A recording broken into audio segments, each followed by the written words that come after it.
ഈ രാജ്യത്തെ തങ്ങൾ ഇഷ്ടപ്പെടാത്ത ഒരു വിഭാഗത്തെ ഏത് വിധേനയും അടിച്ചമർത്തി അടിമകളാക്കുക എന്ന അജണ്ടയോടുകൂടിയാണ് വർഗീയ ഫാഷിസം ഇന്ന് നമ്മുടെ രാജ്യത്ത് ആസൂത്രിതമായി പ്രവർത്തിച്ചു കൊണ്ടിരിക്കുന്നത്. ഇതിന്റെ ഏറ്റവും വലിയ ഇരകളാരാണെന്ന് ചോദിച്ചാൽ ഒരു ഭാഗത്ത് മുസ്ലിം സമൂഹമാണ്, അതുപോലെ തന്നെ മറുഭാഗത്ത് ദളിത് കമ്മ്യൂണിറ്റിയാണ്.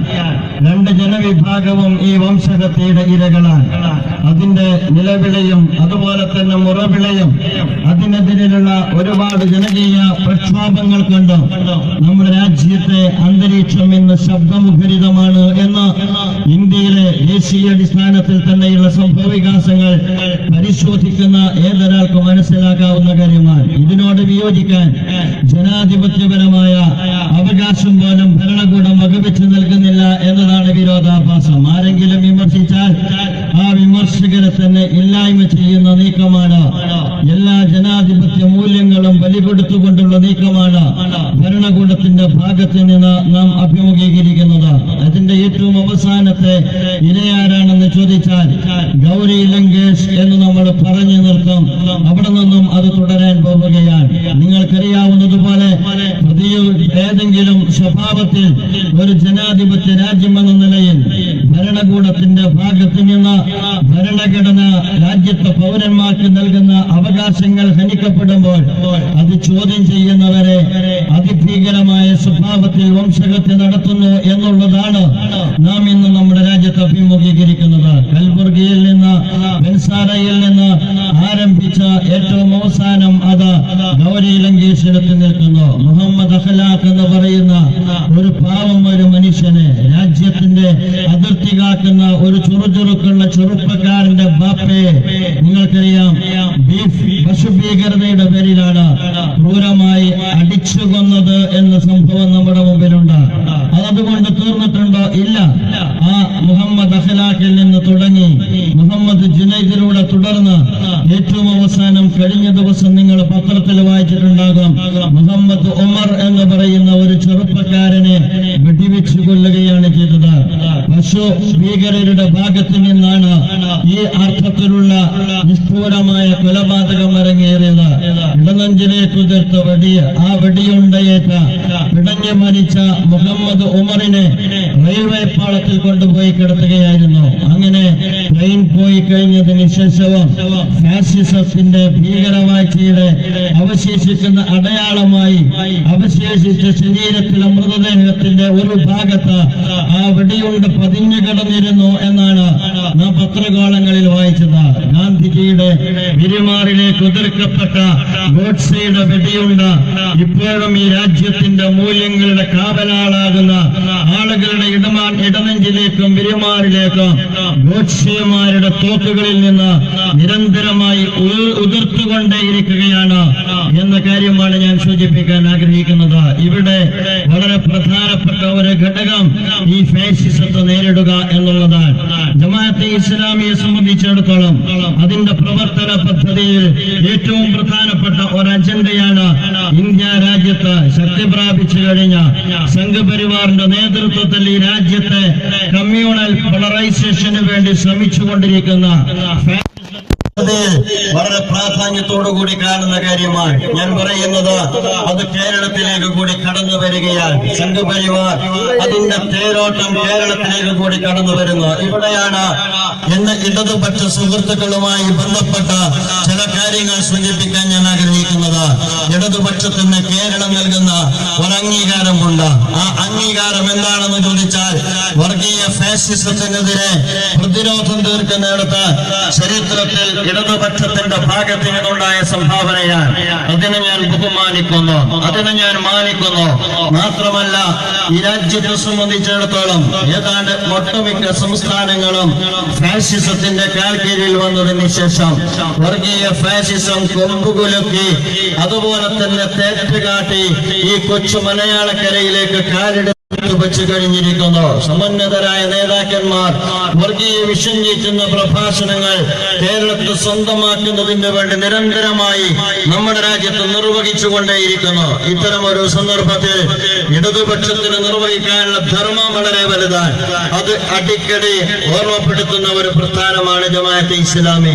ആ അർത്ഥത്തിൽ ഇടതുപക്ഷത്തിന്റെ ഭാഗത്ത് നിന്ന് അവർ നിർവഹിക്കേണ്ടുന്ന ധർമ്മത്തിന് ആ അർത്ഥത്തിൽ പിന്തുണ കൊടുത്ത ഒരു പ്രസ്ഥാനം കൂടിയാണ് ജമാഅത്തെ ഇസ്ലാമി. പക്ഷേ നാം ഗൗരവത്തോടുകൂടി ആലോചിക്കേണ്ടുന്ന കാര്യം എന്താണ് ഇടതുപക്ഷത്തിന് പറ്റിയത് എന്നുള്ള ഒരു കാര്യമാണ്. രാജ്യത്ത് എല്ലാ സെക്യുലർ കക്ഷികളെയും ജമാഅത്തെ ഇസ്ലാമി മനസ്സിലാക്കുന്ന വർഗീയ ഫാഷിസത്തെ നേരിടേണ്ടത് പ്രതിവർഗീയതയിലൂടെയല്ല, വർഗീയ ഫാഷിസത്തെ നേരിടേണ്ടത് സാമുദായികതയിലൂടെയല്ല, വർഗീയ ഫാഷിസത്തെ നേരിടേണ്ടത് ഈ രാജ്യത്തെ എല്ലാ വൈവിധ്യങ്ങളെയും ചേർത്ത് നിർത്തിക്കൊണ്ടാണ്.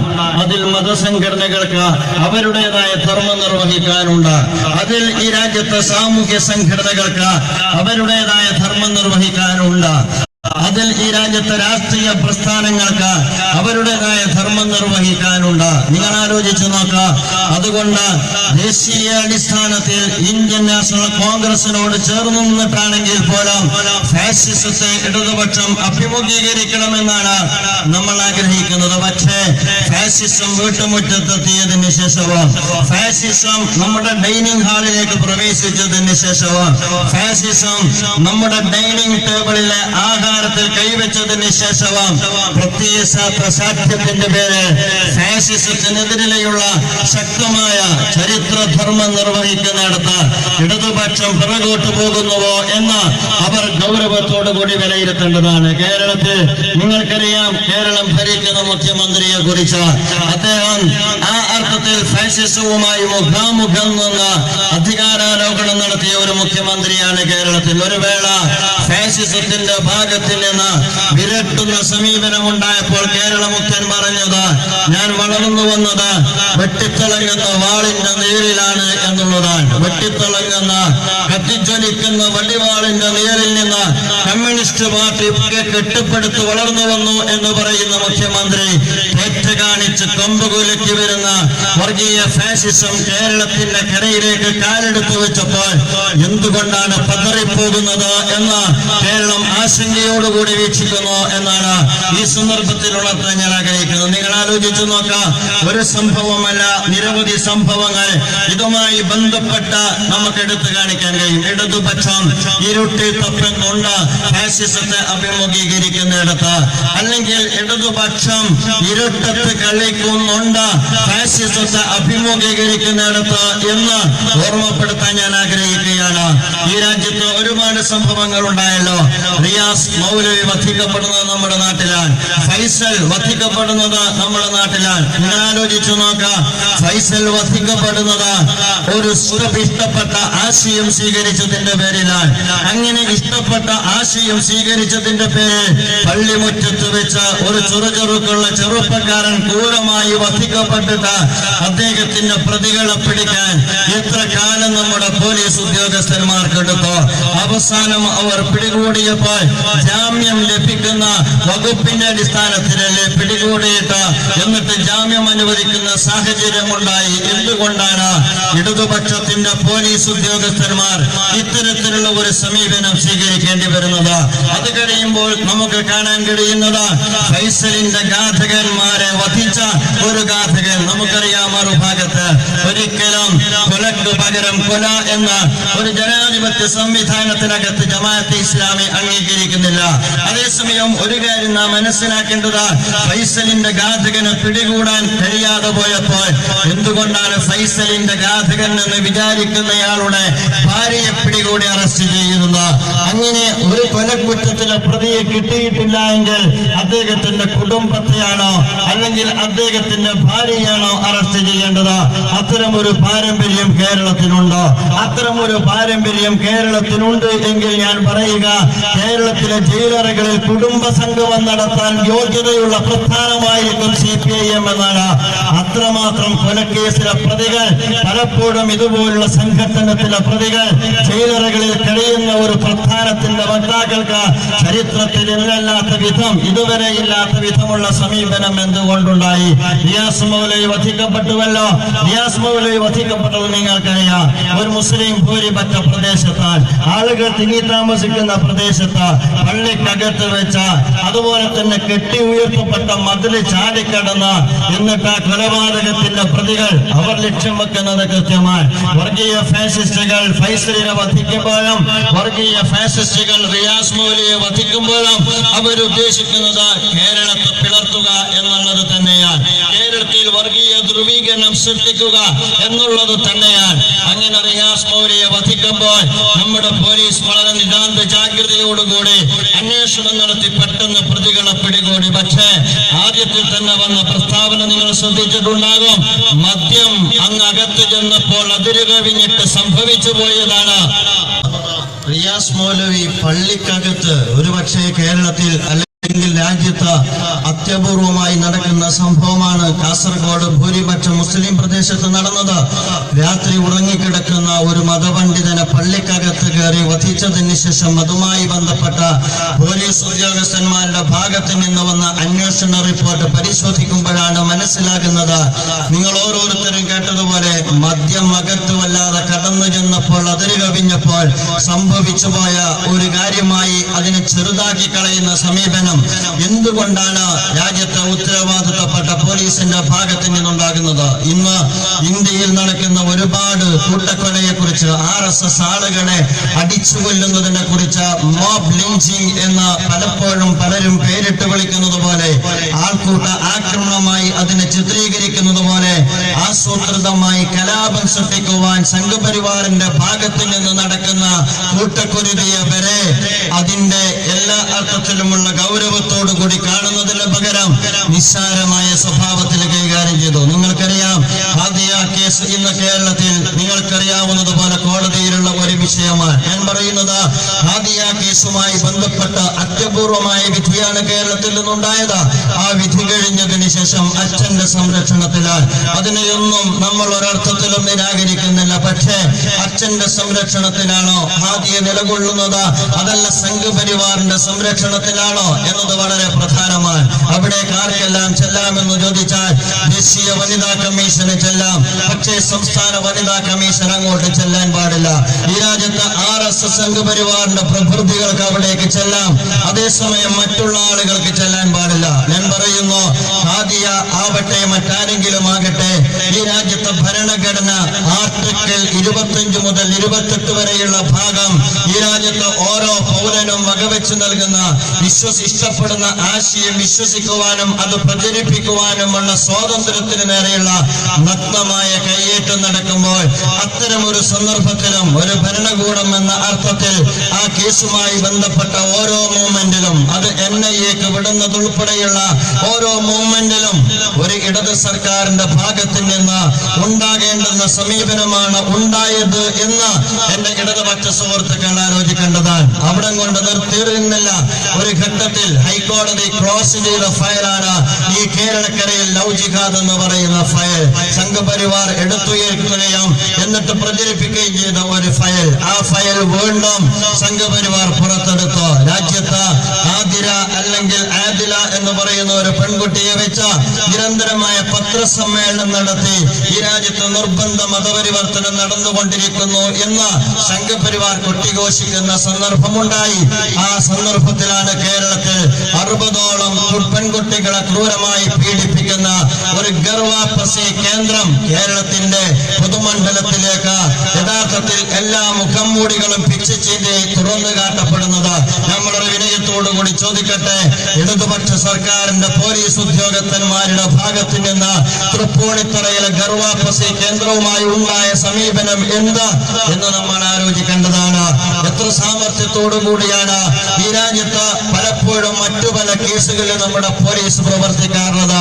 അബ്ദുൽ നാസർ മൗദൂദിയുടെ കേസിൽ ഉൾപ്പെടെ കോയമ്പത്തൂരിലെ പോലീസ് ഉദ്യോഗസ്ഥർ കേൾപ്പിച്ചു കൊടുക്കാൻ, അത് കഴിഞ്ഞിട്ട് ബാംഗ്ലൂരിലെ പോലീസ് ഉദ്യോഗസ്ഥർ കേൾപ്പിച്ചു കൊടുക്കാൻ എത്ര ജാഗ്രതയാണ് നമ്മുടെ കേരളത്തിലെ പോലീസ് ഉദ്യോഗസ്ഥന്മാരെ കാണിച്ചത്. അതേസമയം 60ഓളം പെൺകുട്ടികൾ ദൃശ്യമാധ്യമങ്ങളുടെ മുമ്പിൽ നിന്നുകൊണ്ട് അവർക്കറിയാവുന്ന ഭാഷയിൽ പച്ചക്ക് അതല്ലാത്ത സ്വഭാവത്തിലും അവര് പറഞ്ഞു, ഞങ്ങൾ ശാരീരികമായി പീഡിപ്പിക്കപ്പെട്ടിട്ടുണ്ട്, ഞങ്ങൾ അതുപോലെ തന്നെ മാനസികമായി പീഡിപ്പിക്കപ്പെട്ടിട്ടുണ്ട്, മാത്രമല്ല പരമത നിന്ന് ഞങ്ങളെ കൃത്യമായി പഠിപ്പിച്ചിട്ടുണ്ട് എന്ന് പറയുന്ന ഒരു ഗർവാപസി കേന്ദ്രവുമായി ബന്ധപ്പെട്ട റിപ്പോർട്ട് പുറത്തു വന്നിട്ട് അത്ര കാലമായി. അതിന്റെ പിന്നിലുള്ള ഉത്തരവാദികളെ നിയമത്തിന്റെ മുമ്പിൽ മാന്യമായ സ്വഭാവത്തിൽ കൊണ്ടുവരുവാനും അതുപോലെ തന്നെ മാതൃകാപരമായി ശിക്ഷിക്കുവാനും നമ്മുടെ പോലീസ് ഉദ്യോഗസ്ഥന്മാർക്ക് എന്തുകൊണ്ടാണ് സാധിക്കാതെ പോയത് എന്ന് നമ്മൾ ആലോചിക്കേണ്ടതാണ്. ഞാൻ പറഞ്ഞു വരുന്നത് ആ അർത്ഥത്തിൽ ഇടതുപക്ഷത്തിന്റെ ഭാഗത്ത് നിന്ന് പ്രതീക്ഷിക്കാവുന്ന ഒരു നിലപാടല്ല ഈ കാലഘട്ടത്തിൽ കേരളീയ സമൂഹം ഇന്ന് അഭിമുഖീകരിച്ചുകൊണ്ടിരിക്കുന്നത് എന്നതാണ്. അതിന്റെ തുടർച്ചയായിട്ട് മാത്രമാണ് ഇപ്പോൾ അങ്ങ് മുക്കത്ത് ജയിൽ പദ്ധതിയുമായി ബന്ധപ്പെട്ട നടന്ന സമരവുമായി ബന്ധപ്പെട്ട ഇടതുപക്ഷത്തിന്റെ പരാമർശം എന്ന് പറയാതിരിക്കാൻ പ്രിയമുള്ള സുഹൃത്തുക്കളെ നിർവാഹമില്ല. നിങ്ങൾ ആലോചിച്ചു നോക്ക്, കേരളത്തിൽ നടന്നുകൊണ്ടിരിക്കുന്ന ഒരു സമരത്തെ എങ്ങനെയാണ് വർഗീയമായി ചിത്രീകരിക്കാൻ കഴിയുക? വളരെ വിനയത്തോടുകൂടി പറയുന്നു, ഈ കേരളീയ സമൂഹത്തിനകത്ത് ഒരു മൃദുഹിന്ദുത്വ സമീപനത്തിന്റെ രീതിയിലേക്ക് ഇടതുപക്ഷം പോകാൻ തീരുമാനിച്ചിട്ടുണ്ട് എങ്കിൽ ഒരുപക്ഷെ തങ്ങളുടെ ഈ രാജ്യത്ത് സംഘപരിവാറുമായി ബന്ധപ്പെട്ട് മുഖാമുഖം നിൽക്കുന്നിടത്ത് രാഷ്ട്രീയ ലാഭനഷ്ടങ്ങളെ കണക്ക് കൂട്ടിക്കൊണ്ട് രാജ്യത്ത് കമ്മ്യൂണൽ പോളറൈസേഷൻ സൃഷ്ടിക്കപ്പെട്ടുകൊണ്ടിരിക്കുന്ന ഘട്ടത്തിൽ ഉയർന്നു നിന്ന് ഈ രാജ്യത്ത് മതേതരത്വത്തിന്റെ പാതയിൽ നിലയുറപ്പിക്കുന്നതിന് പകരം രാഷ്ട്രീയ ലാഭം കൊയ്യാൻ ഈ രാജ്യത്ത് ഇടതുപക്ഷം ആഗ്രഹിക്കുന്നുവെങ്കിൽ അത്യന്തം അപകടകരമായ നീക്കമായിരിക്കുമെന്ന് ഓർമ്മപ്പെടുത്തുവാൻ ഞാൻ ആഗ്രഹിക്കുകയാണ്. അതുകൊണ്ട് ജമാഅത്തെ ഇസ്ലാമിക്ക് ഇടതുപക്ഷത്തോട് പറയാനുള്ളത്, ഇത് നിങ്ങളുടെ ചരിത്രത്തിനും പാരമ്പര്യത്തിനും നിരക്കുന്നതല്ല എന്ന് ഓർമ്മപ്പെടുത്തുവാൻ ഈ സന്ദർഭം ഉപയോഗപ്പെടുത്തുകയാണ്. മാത്രമല്ല ഈ സ്ട്രാറ്റജി അപകടകരമാണ്. മാത്രമല്ല ഇന്ത്യൻ നാഷണൽ കോൺഗ്രസ് ദേശീയ അടിസ്ഥാനത്തിൽ തന്നെ ഉപ്പുതൊട്ട കലം പോലെയായത് എന്തുകൊണ്ടാണ് എന്ന് പഠിക്കുന്നതും പരിശോധിക്കുന്നതും നല്ലതാണ് എന്ന് വളരെ വിനയത്തോടുകൂടി ഗുണകാംക്ഷയോടുകൂടി ഓർമ്മപ്പെടുത്താൻ ഞാൻ ആഗ്രഹിക്കുകയാണ്. ജയിൽ സമരവുമായി ബന്ധപ്പെട്ട് നടന്ന പരാമർശം എന്താണ് അതിന്റെ വിഷയം? അതിന്റെ വിഷയം എന്ന് പറയുന്നത് ഈ രാജ്യത്തെ സാധുക്കളും സാധാരണക്കാരുമായ ആളുകൾ അവരുടെ ജീവിതത്തിന്റെ മൗലിക അവകാശങ്ങൾക്ക് നേരെ കയ്യേറ്റം വന്നപ്പോൾ ജനാധിപത്യപരമായി പ്രതികരിച്ചതാണ്. ജനാധിപത്യപരമായി നടക്കുന്ന സമരത്തെ ഏത് ഭാഷയിലാണ് അഭിമുഖീകരിച്ചത്? തീവ്രവാദം എന്ന ഭാഷയിലാണ്. ഞാൻ മനസ്സിലാക്കുന്നത് രാജ്യത്ത് അല്ല ലോകത്ത് ജനാധിപത്യ സമരങ്ങളെ ഈ ഭാഷയിൽ അഭിമുഖീകരിക്കുന്നത് ഭരണകൂട ഭീകരതയുടെ ഭാഗമായി. സാമ്രാജ്യത്വം അങ്ങനെയാണ് അതിനെ അഭിമുഖീകരിക്കുന്നത്. അതുപോലെ തന്നെ സയനിസ്റ്റുകൾ അങ്ങനെയാണ് അതിനെ അഭിമുഖീകരിക്കുന്നത്. അതുപോലെ തന്നെ നമ്മുടെ രാജ്യത്തെ വർഗീയ ഫാസിസ്റ്റുകളും മറു അഭിപ്രായങ്ങളെ അങ്ങനെയാണ് അഭിമുഖീകരിക്കുന്നത്. മുസ്ലിം സമൂഹത്തെ സംബന്ധിച്ചിടത്തോളം അത് ആഗോള പ്രതിഭാസത്തിന്റെ ഭാഗമാണ്. നിങ്ങൾക്കറിയാം, ലോകത്ത് ഒരു ഘട്ടത്തിൽ മുസ്ലിം കമ്മ്യൂണിറ്റിയെ നിങ്ങൾക്കറിയാവുന്നതുപോലെ ഫണ്ടമെന്റലിസ്റ്റുകൾ എന്ന് വിളിച്ചിട്ടുണ്ട്, ടെററിസ്റ്റുകൾ എന്ന് വിളിച്ചിട്ടുണ്ട്. അതൊന്നും മതിയാകാത്തതിന്റെ പേരിലാണ് ഇപ്പോൾ അവർ വിളിക്കുന്നത് ഇസ്ലാമിക് സ്റ്റേറ്റ് അഥവാ ഇസ്ലാമിക് സ്റ്റേറ്റിനെ കുറിച്ചെങ്ങാനും സുന്ദരമായ വല്ല ഭാവനയും കടന്നുപോയെങ്കിലോ എന്ന് വിചാരിച്ച ഇസ്ലാമിക് സ്റ്റേറ്റ് എന്ന് പറഞ്ഞുകൊണ്ട് തന്നെയാണ് ഇസ്ലാമിനെ നേരിടുവാൻ സാമ്രാജ്യത്വവും സൈനിസവും ഇന്ന് ശ്രമിച്ചുകൊണ്ടിരിക്കുന്നത്. നമ്മുടെ രാജ്യത്തേക്ക് വരുമ്പോൾ ഇസ്ലാമിക തീവ്രവാദികളുടെ കൂടെ തന്നെ മാവോയിസ്റ്റുകൾ കൂടെ കൂടുകയാണ്. അപ്പോൾ ഒരുപക്ഷെ മുസ്ലിങ്ങളല്ല എങ്കിൽ അവർ മാവോയിസ്റ്റുകളാണ്, അതല്ലെങ്കിൽ മുസ്ലിങ്ങളാണ് എങ്കിൽ അവർ തീവ്രവാദികളാണ്. ഞാൻ പറയുന്നത് ഇത് സാമ്രാജ്യത്വത്തിന്റെ ഭാഷയാണ്, ഇത് സയനിസത്തിന്റെ ഭാഷയാണ്, അതുപോലെ തന്നെ ഇത് ഇന്ത്യയിലെ ഫാസിസത്തിന്റെ ഭാഷയാണ്. ഞാൻ വിനയത്തോടുകൂടി പറയുന്നു, ഈ രാജ്യത്ത് വർഗീയ ഫാസിസത്തിന് രാഷ്ട്രീയത്തിന്റെയും സാമ്രാജ്യത്വത്തിന്റെയും സൈനിസത്തിന്റെയും ഭാഷയിൽ സംസാരിക്കുവാൻ ഇടതുപക്ഷം തീരുമാനിച്ചിട്ടുണ്ടോ എന്ന് അവരോട് ഈ സന്ദർഭത്തിൽ ചോദിക്കാൻ ഞാൻ ആഗ്രഹിക്കുകയാണ്. എങ്കിൽ അത് നിരാശാജനകമാണ്. എന്നല്ല, അവരെ സംബന്ധിച്ചിടത്തോളം അപകടകരമായ ഒരു നീക്കമാണ് അവർ നടത്തുന്നത് എന്ന് ഓർമ്മപ്പെടുത്തുവാൻ ഞാൻ ആഗ്രഹിക്കുകയാണ്. നിങ്ങൾ ആലോചിച്ചു നോക്കാം, ജനാധിപത്യ പോരാട്ടങ്ങൾക്ക് നേരെ ജനാധിപത്യത്തെ റദ്ദ് ചെയ്യുന്ന സമീപനം ഇടതുപക്ഷത്തിന്റെ ഭാഗത്ത് നിന്നുണ്ടാകാൻ പാടില്ല. ആ അർത്ഥത്തിലാണ് സിംഗൂരിലും അതുപോലെ തന്നെ നന്ദിഗ്രാമിലും സംഭവിച്ചതെന്ത് എന്ന് പഠിക്കുന്നത് നല്ലതാണ്. അടിസ്ഥാന ജനവിഭാഗത്തെ വിസ്മരിച്ചു പോകാൻ പാടില്ല. ഞാൻ പറയുക, കേരളത്തിൽ ഏതാണ്ട് എല്ലാവരും ആഗ്രഹിക്കുന്ന അല്ലെങ്കിൽ വെറുക്കുന്ന കേരളത്തിലെ കായൽ രാജാവായ തോമസ് ചാണ്ടിയോട് കാണിച്ച ഔദാര്യത്തിന്റെ 10% കൊടിയത്തൂരിലെയും മുഖത്തെയും ജയിലിന്റെ ഇരകളോട് കാണിക്കാൻ നമ്മുടെ മുഖ്യമന്ത്രി സന്നദ്ധമായിരുന്നുവെങ്കിൽ അവർ അതിക്രൂരമായി പീഡിപ്പിക്കപ്പെടുമായിരുന്നില്ല. ഞാൻ പറയുന്നത് എന്താണ് നമ്മുടെ മുഖ്യമന്ത്രിയുടെ പരിഗണന?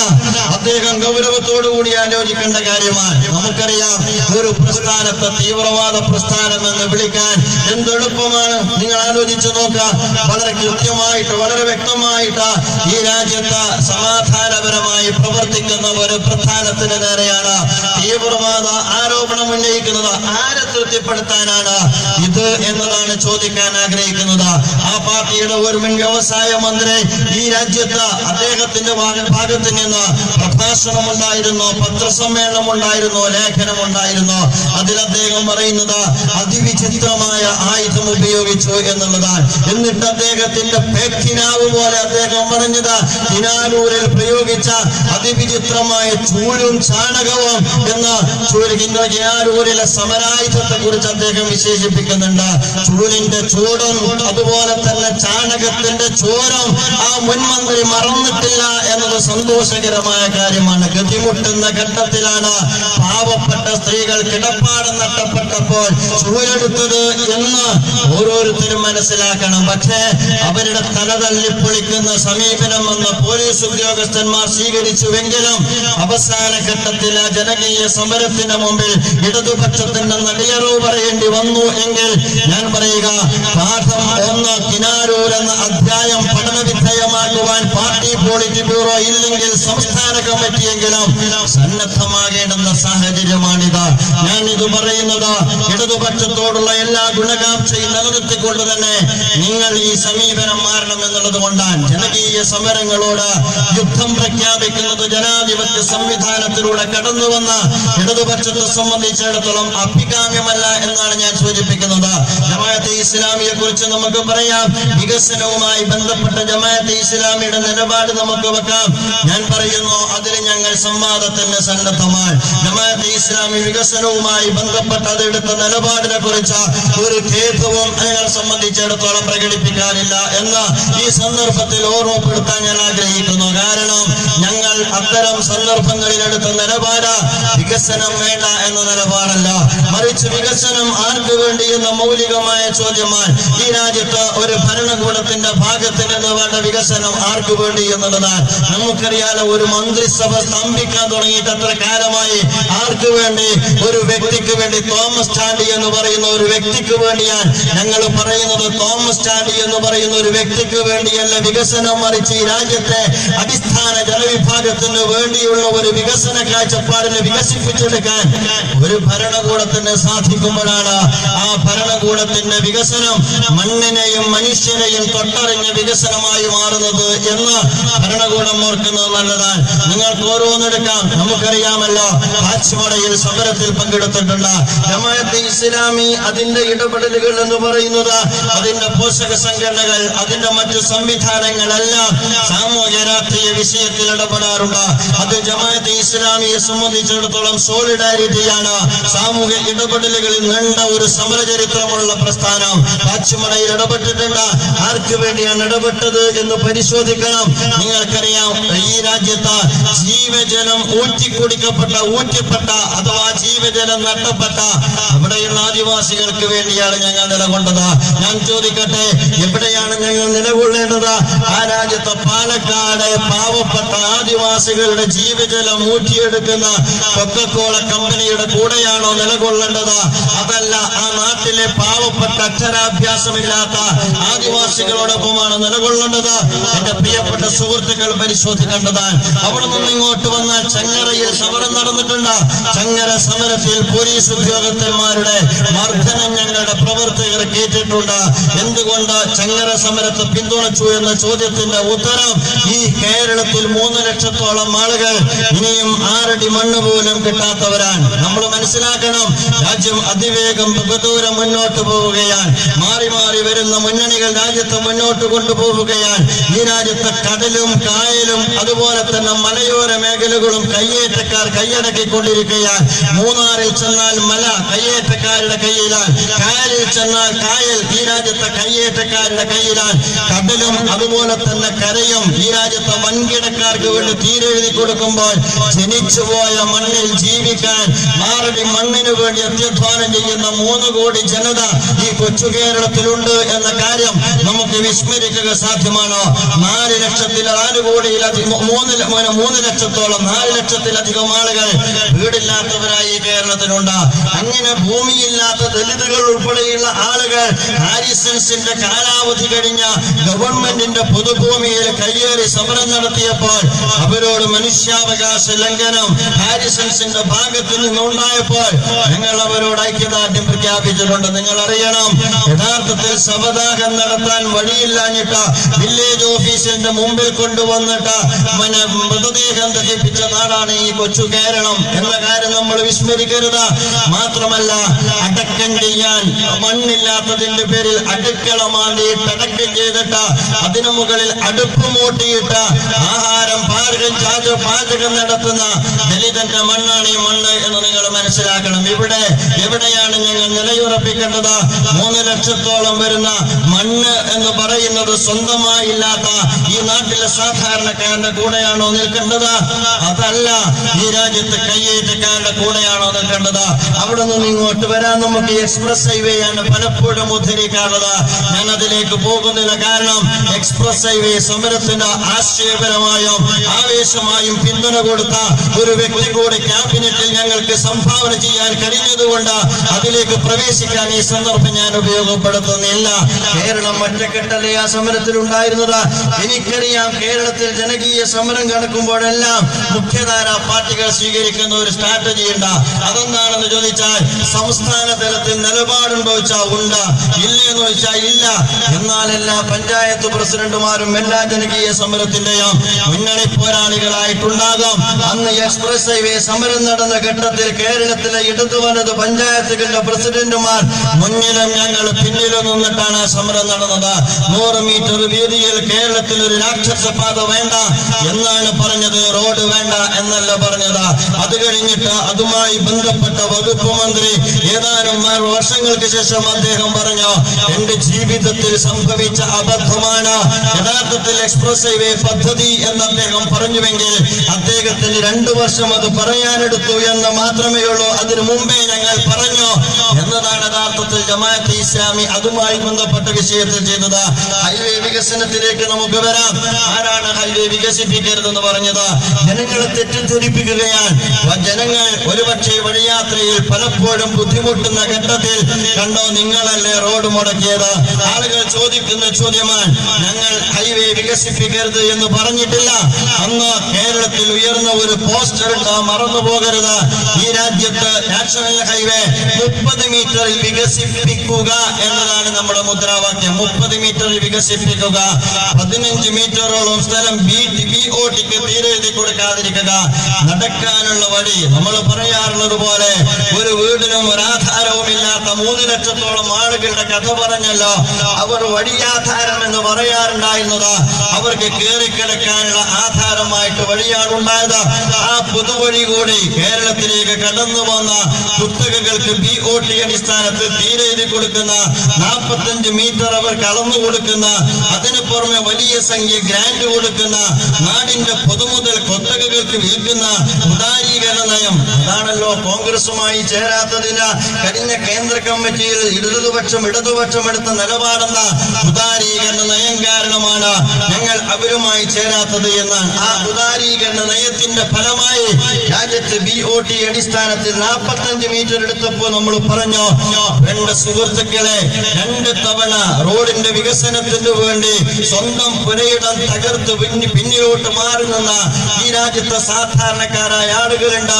അവർക്ക് കൃത്യമായ പാക്കേജ് ഒന്നും കൊടുക്കാതെ ആ നാട്ടിലുള്ള സാധാരണക്കാരെ മാറ്റിയിട്ട് 45 മീറ്റർ എടുക്കേണ്ടതില്ല, 45 മീറ്റർ എടുക്കേണ്ടതില്ല. അതാണെന്ന്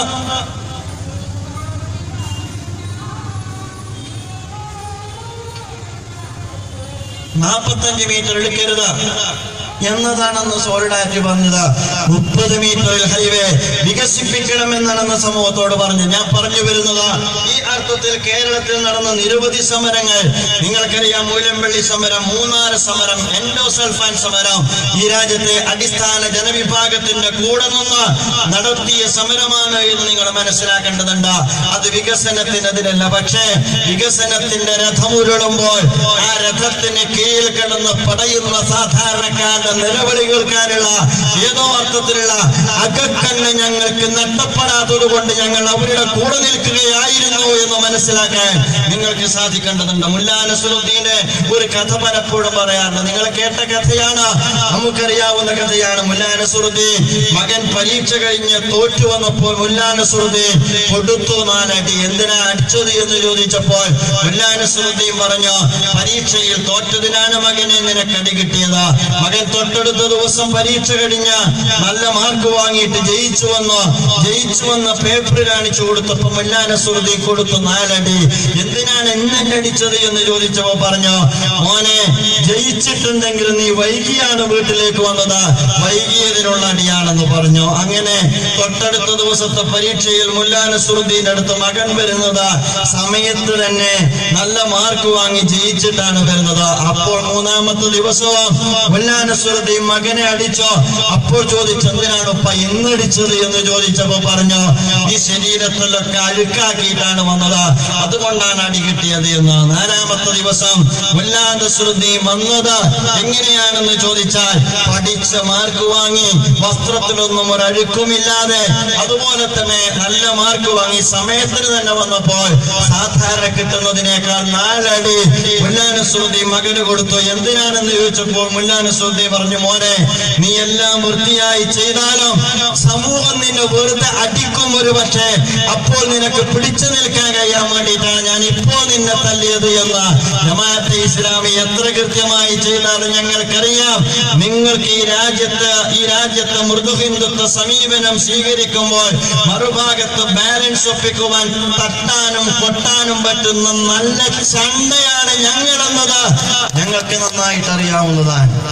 അറിഞ്ഞിട്ട് തന്നെയാണ് ഈ പിന്തുണയ്ക്ക്, അറിയാതെയല്ല, അറിഞ്ഞിട്ട് തന്നെയാണ്. രാജ്യത്തിന്റെയും സമൂഹത്തിന്റെയും താല്പര്യത്തെ മുൻനിർത്തിക്കൊണ്ടാണ് ഇസ്ലാമിക പ്രസ്ഥാനം അതിന്റെ സമീപനങ്ങളെ രൂപപ്പെടുത്തിയെടുക്കുന്നത് എന്ന് നിങ്ങൾ മനസ്സിലാക്കേണ്ടതാണ്. ഇനി നിങ്ങൾ ആലോചിച്ചു നോക്കൂ, എന്താണ് ഗെയിൽ പദ്ധതി? ഗെയിൽ പദ്ധതിയുമായി ബന്ധപ്പെട്ട് ഗ്യാസ്, നിങ്ങൾക്കറിയാവുന്നതുപോലെ ഗ്യാസ് അതോറിറ്റി ഓഫ് ഇന്ത്യ എന്ന് പറയുന്ന സ്ഥാപനമാണ് ഗെയിൽ പദ്ധതി നടപ്പാക്കുന്നിടത്ത് അതിന്റെ പൈപ്പ് ഇടുവാനുള്ള, നിങ്ങൾക്ക് ഏതാണ്ട് എറണാകുളത്തിൽ നിന്ന് LNG ടെർമിനലിൽ നിന്ന് പ്രകൃതിവാതകം അങ്ങ് മംഗലാപുരത്തേക്കും അതുപോലെ തന്നെ ബാംഗ്ലൂരിലേക്കും എത്തിക്കുന്നതിനുള്ള വലിയ പദ്ധതിയാണ് ഗെയിൽ പദ്ധതി എന്ന് പറയുന്നത്. അത് വീട്ടാവശ്യത്തിന് ഉപയോഗിക്കാൻ പറ്റുമോ പറ്റില്ലേ എന്നത് തർക്കമാണ്. ഞാൻ ആ തർക്കമൊക്കെ മാറ്റി നിർത്തുന്നു. എന്നാൽ പോലും എറണാകുളത്ത് LNG ടെർമിനൽ വന്നിരിക്കെ അത് മംഗലാപുരത്തേക്ക് കൊണ്ടുപോകുന്നതിന് തടയേണ്ടുന്ന കാര്യമില്ല. പക്ഷേ അത് സമരം ചെയ്യുന്നത്, യഥാർത്ഥത്തിൽ സമരം ചെയ്യുന്നവർ എരഞ്ഞുമാവത്തുമ്പോൾ എങ്ങനെയാണ് തീവ്രവാദികളാകുന്നത് എന്ന് കേരളത്തിന് വിശദീകരിച്ചു കൊടുക്കേണ്ട ബാധ്യതയുണ്ട്. കാരണം ഏതാണ്ട് 2012 വാതക ബോംബിന് മുകളിൽ ജീവിക്കാൻ ഞങ്ങൾക്ക് ആവില്ല എന്ന് പറഞ്ഞ CPI-യുമായി ബന്ധപ്പെട്ട ഇന്നത്തെ എറണാകുളം ജില്ലാ സെക്രട്ടറിയും മികച്ച പാർലമെന്റേറിയനുമായ P. രാജീവൻ ഉദ്ഘാടനം ചെയ്ത സമരത്തിന്റെ കൂടെ നിൽക്കുക എന്ന ധർമ്മം മാത്രമാണ് എരഞ്ഞിമാവിലെ സാധാരണക്കാർ ചെയ്തിട്ടുള്ളത് എന്ന് അല്പം ചരിത്രത്തിന്റെ താള് പിറകോട്ട് മറിച്ചു നോക്കിയിട്ട് മനസ്സിലാക്കാൻ അവരെ സന്നദ്ധമാകേണ്ടതാണ്. അതുകൊണ്ട് ജമാഅത്തെ ഇസ്ലാമിയെ സംബന്ധിച്ചിടത്തോളം ഗെയിൽ പദ്ധതിയുമായി ബന്ധപ്പെട്ട് നമ്മുടെ സമീപനം ഗെയിൽ പദ്ധതി വേണ്ട എന്നുള്ളതല്ല, മറിച്ച് ആ പദ്ധതി നടപ്പാക്കുന്നിടത്ത് സാധാരണക്കാരന്റെ പ്രശ്നങ്ങൾ കേൾക്കണം, സാധാരണക്കാരന്റെ വികാരത്തെ മാനിക്കണം, ജനാധിപത്യപരമായ മര്യാദകൾ പരിഗണിക്കണം. എന്നിട്ട് നിരുപദ്രവകരമായ സ്വഭാവത്തിൽ ഈ രാജ്യത്ത് അതിന്റെ എഫക്റ്റഡ് ഏരിയയിലുള്ള ആളുകൾക്ക് ആവശ്യമായ നഷ്ടപരിഹാരം ഉറപ്പുവരുത്തിയിട്ട് നടപ്പാക്കണം. നിങ്ങൾക്കറിയാമല്ലോ, ആ പദ്ധതിയുമായി ബന്ധപ്പെട്ട് വളരെ കൃത്യമായ 1962 ആക്ട് ഉണ്ട്, PMP ആക്ട് എന്ന് പറയുന്ന ആക്ട്, അഥവാ petroleum and mineral pipe line act എന്ന് പറയുന്ന ഒരു ആക്ട് ഉണ്ട്. ആ ആക്ട് അനുസരിച്ച് നടപ്പാക്കട്ടെ. ഗവൺമെന്റിന്റെ പദ്ധതിയുമായി ബന്ധപ്പെട്ട് ഗവൺമെന്റിനോട് ജനാധിപത്യപരമായി നിയമാനുസൃതമായും പ്രവർത്തിച്ചു കൊണ്ടിരിക്കുന്ന ഒരു പ്രസ്ഥാനം എന്ന നിലക്ക് ജനാധിപത്യത്തിന്റെയും നിയമത്തിന്റെയും കാവലാളാകേണ്ടുന്ന ഭരണകൂടത്തോട് വിനയപുരസ്സരം ഞങ്ങൾ പറയുന്നു. 1962 PMP ആക്ട് പ്രകാരം നടപടികളുമായി മുന്നോട്ട് പോകാൻ ഗവൺമെന്റ് സന്നദ്ധമാണോ എങ്കിൽ അതിലൊന്നാമത്തെ നിയമം എന്ന് പറയുന്നത് ജനോപദ്രവകരമായ ജനസാന്ദ്രതയുള്ള മേഖലയിൽ നിന്നത് മാറ്റുക എന്നുള്ളതാണ്. അവിടെ നിന്ന് പിന്നീട് അതിന്റെ നടപടിക്രമങ്ങൾ പറയുന്നുണ്ട്. അതിലൊന്നാമതായിട്ട് പറയുന്നത് 3-1 നോട്ടീസ് കൊടുക്കണം അറിയിപ്പായിട്ട്. അത് കഴിഞ്ഞിട്ട് അവരുടെ പരാതി കേൾക്കാൻ ഒരു ഹിയറിംഗ് ഏജൻസി ഉണ്ടാകണം. എന്നിട്ട് 4-1 നോട്ടീസ് കൊടുക്കണം. ഏറ്റവും അവസാനം അത് പിടിച്ചെടുക്കണമെങ്കിൽ അതിനു മുമ്പുള്ള സ്കെച്ച് കൊടുത്ത് 6-1 നോട്ടീസ് കൊടുക്കണം. ഇതൊരു നോട്ടീസും ഇല്ലാതെ നേരം വെളുത്തിട്ട് പുലർന്നിട്ട് വാതില് തുറന്നു നോക്കുമ്പോൾ വാപ്പിളർന്നു നിൽക്കുന്ന മണ്ണുമാന്തി യന്ത്രവും അതുപോലെ തന്നെ കാക്കി ധരിച്ച ടാത്തിയുമായി പിടിച്ചു നിൽക്കുന്ന പോലീസ് ഉദ്യോഗസ്ഥന്മാരോ നാട്ടിലെ എല്ലാ മൂല്യങ്ങളും കാറ്റിൽ പറത്തിയിട്ട് ജീവിതായുസിനിടക്ക് അത്യധ്വാനത്തിലൂടെ നേടിയെടുത്ത 5 സെന്റ് സ്ഥലത്തുള്ള കൊച്ചു കൂരക്ക് നേരെ മണ്ണുമാന്തി യന്ത്രം അതിന്റെ വാപിളർത്തുമ്പോൾ സാധാരണക്കാരൻ നിലവിളിക്കുന്നുവെങ്കിൽ അവനെ തീവ്രവാദി എന്ന് വിളിക്കാതിരിക്കാനുള്ള മാന്യതയെങ്കിലും ഇടതുപക്ഷ ഗവൺമെന്റിന്റെ ഭാഗത്ത് നിന്നുണ്ടാകണം. നിങ്ങൾ ആലോചിച്ചു നോക്കുക, അതല്ലേ സംഭവിക്കുന്നത്? ആ രീതിയിലാണ് നമ്മുടെ ഭരണകൂടത്തിന്റെ ഭാഗത്ത് നിന്ന് വിഷയത്തെ കൈകാര്യം ചെയ്തത് എന്ന് നമുക്ക് മനസ്സിലാക്കാൻ കഴിയുന്നതാണ്. ആരാണ് അതിൽ പ്രതികൾ? എല്ലാവരും ആ രംഗത്തുണ്ട്, ജനങ്ങളാണ് ഇറങ്ങിയിട്ടുള്ളത്. ഇപ്പോൾ പിടികൂടപ്പെട്ട പ്രതികളുമായി ബന്ധപ്പെട്ട ലിസ്റ്റ് അല്ലെങ്കിൽ ആ സമരത്തിന് നേതൃത്വം കൊടുത്തുകൊണ്ടിരിക്കുന്ന ആളുകളുടെ ലിസ്റ്റ് നിങ്ങളെടുത്ത് പരിശോധിച്ചു നോക്കാം. അതിനകത്ത് ഏറ്റവും ഭൂരിപക്ഷമുള്ളത് ഇടതുപക്ഷ സുഹൃത്തുക്കളാണ്. അതിന്റെ പിന്നാലെ മുഖ്യധാര രാഷ്ട്രീയ പ്രസ്ഥാനത്തിൽ മുസ്ലിം ലീഗിന്റെ പ്രവർത്തകരാണ്. അതിന്റെ പിന്നാലെ ഇന്ത്യൻ നാഷണൽ കോൺഗ്രസിന്റെ പ്രവർത്തകരാണ്. അഥവാ അവിടെ സമരം ചെയ്യുന്നത് ആ നാട്ടിലുള്ള ജനങ്ങളാണ് എന്ന് നാം മനസ്സിലാക്കേണ്ടതാണ്. അപ്പോൾ പിന്നെ എന്താണ് പ്രശ്നം എന്ന് ചോദിച്ചാൽ, ഒന്നാമത്തേത് മതവിഭാഗത്തിനും മതനേതൃത്വത്തിനും സമരങ്ങളിൽ ഇടപെടാൻ പാടില്ല എന്നാണോ? അതും ഇവിടെ ചർച്ച ചെയ്യപ്പെടേണ്ടതാണ്. അത്തരം ഒരു പൊതുബോധം ഈ രാജ്യത്ത് സൃഷ്ടിക്കപ്പെട്ടിട്ടുണ്ട്. ആ പൊതുബോധത്തെ പൊളിക്കാൻ തന്നെയാണ് യഥാർത്ഥത്തിൽ ഇസ്ലാമിക നവജാഗരണ പ്രസ്ഥാനം നിരന്തരമായി ഇടപെട്ടുകൊണ്ടിരിക്കുന്നത് എന്ന് ഓർമ്മപ്പെടുത്താൻ ഞാൻ ആഗ്രഹിക്കുകയാണ്. ആരാണത് പറഞ്ഞത്? ഭരണകൂടം ഈ രാജ്യത്തെ ഓരോ പൗരനും നൽകുന്ന സ്വാതന്ത്ര്യം ഉപയോഗപ്പെടുത്തിക്കൊണ്ട് രാജ്യത്തിന്റെ നന്മയും താല്പര്യവും മുൻനിർത്തിക്കൊണ്ട് ഈ രാജ്യത്തെ ഏതൊരു സാധാരണക്കാരനും രാജ്യ താല്പര്യത്തിന് വേണ്ടി പ്രവർത്തിക്കാം, സാമൂഹ്യ താല്പര്യത്തിന് വേണ്ടി പ്രവർത്തിക്കാം. ആ പ്രവർത്തിക്കുന്ന ആളുകളുടെ മോട്ടിവേഷൻ ചിലപ്പോൾ മതമാകാം, അതുപോലെ തന്നെ മതമല്ലാത്ത മതത്തിന്റെ നിരാകരിക്കുന്ന ദർശനങ്ങളാകാം. എന്താണ് മോട്ടിവേഷൻ എന്നുള്ളതല്ല, രാജ്യത്തിന്റെ നിയമങ്ങൾ പാലിക്കുന്നുണ്ടോ എന്നതാണ് പ്രധാനപ്പെട്ട പ്രശ്നം. രാജ്യത്തിന്റെ ജനാധിപത്യപരമായ മര്യാദകൾ പാലിക്കുന്നുണ്ടോ എന്നതാണ് പ്രധാനപ്പെട്ട പ്രശ്നം. ഈ രാജ്യത്ത് ആ അർത്ഥത്തിൽ നമ്മുടെ ഭരണഘടന അനുവദിക്കുന്ന അടിത്തറകളിൽ നിന്നുകൊണ്ടാണ് ഈ രാജ്യത്ത് മതസമൂഹവും സാമൂഹിക ഇടപെടലുകൾ നടത്തിക്കൊണ്ടിരിക്കുന്നത്. ഇസ്ലാമിനെ സംബന്ധിച്ചിടത്തോളം ഇത്രത്തോളം അത്തരം വിഭജനമൊന്നും പരിചയമില്ലാത്ത ഒരു ദർശനമാണ്.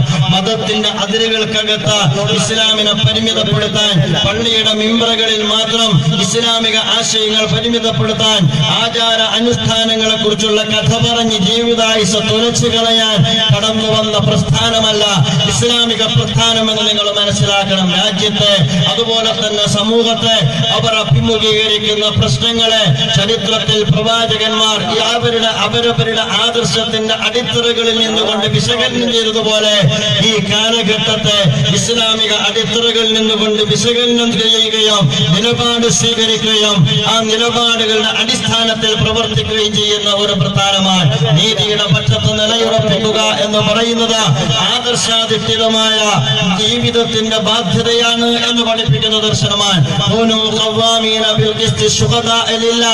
നിങ്ങൾ യഥാർത്ഥത്തിൽ നീതിക്ക് വേണ്ടി നിലകൊള്ളുക, ദൈവത്തിന്റെ സാക്ഷികളാവുക. നിങ്ങൾ ദൈവത്തിന് വേണ്ടി നിലകൊള്ളുക, നീതിക്ക് സാക്ഷികളാവുക. നീതിക്ക് വേണ്ടി നിലകൊള്ളലാണ് ദൈവത്തിന് വേണ്ടി നിലകൊള്ളലെന്നോ, ദൈവത്തിന് വേണ്ടി നിലകൊള്ളലാണ് നീതിക്ക് സാക്ഷിയാകലെന്നോ, ദൈവത്തിന് വേണ്ടി നിലകൊള്ളുന്നതിന്റെ പര്യായമാണ് നീതിക്ക് വേണ്ടി നിലകൊള്ളുക എന്നും പഠിപ്പിച്ച ഒരു ദർശനത്തിന്റെ വക്താക്കളെ സംബന്ധിച്ചിടത്തോളം ചുറ്റുപാടുകളിൽ കാണുന്ന നെറികേടുകൾക്കെതിരെ ഇസ്ലാമിക ദർശനത്തിന്റെ പിൻബലത്തിൽ നിന്നുകൊണ്ട് തന്നെ ദൈവത്തിന്റെ അടുക്കൽ നിന്ന് ദൈവത്തിന്റെ അടിയാറുകളായ അടിച്ചമർത്തപ്പെട്ട ജനവിഭാഗത്തിന് വേണ്ടി നിർവഹിക്കുന്ന ഇടപെടലുകൾക്ക് പ്രതിഫലം ലഭിക്കുമെന്ന താല്പര്യത്തോടുകൂടി തന്നെ മറ്റൊരു സ്വാർത്ഥതയും കൈമുതലായിട്ടില്ലാതെ തന്നെ ഇടപെടുവാനും അതിലൂടെ തന്റെ ദൈവികമായ മോക്ഷം നേടിയെടുക്കാനും കഴിയുമെന്ന് പഠിപ്പിച്ച ഒരു ദർശനമാണ് ഇസ്ലാം എന്ന് എന്റെ പ്രിയപ്പെട്ട സുഹൃത്തുക്കൾ മനസ്സിലാക്കേണ്ടതാണ്. അതുകൊണ്ടാണ് ജമാഅത്തെ ഇസ്ലാമി ഇത്തരത്തിലുള്ള വിഷയത്തിൽ ഇടപെടുന്നത്. നിങ്ങൾ ആലോചിച്ചു നോക്ക, ജമാഅത്തെ ഇസ്ലാമിയെ മാത്രമല്ലല്ലോ നേരിടേണ്ടത്, ചരിത്രത്തെ നിരാകരിച്ചുകൊണ്ട് മാത്രമേ, സംഘപരിവാറിനെ പോലെ തന്നെ ചരിത്രത്തെ നിരാകരിച്ചുകൊണ്ട് മാത്രമേ യഥാർത്ഥത്തിൽ ഈ രാജ്യത്ത് മതപരമായ അടിത്തറകളിൽ നിന്നുള്ള ഇടപെടലുകളെ നിരാകരിക്കുവാൻ ഈ രാജ്യത്ത് ഭരണകൂടത്തിന് സാധിക്കുകയുള്ളൂ. രാജ്യത്തിന്റെ ചരിത്രം ആരംഭിക്കുന്നത് 20-ാം നൂറ്റാണ്ടിൽ നിന്നല്ലല്ലോ, ഇത് ആധുനിക ദർശനങ്ങളുടെ തലങ്ങളിൽ നിന്നല്ലല്ലോ.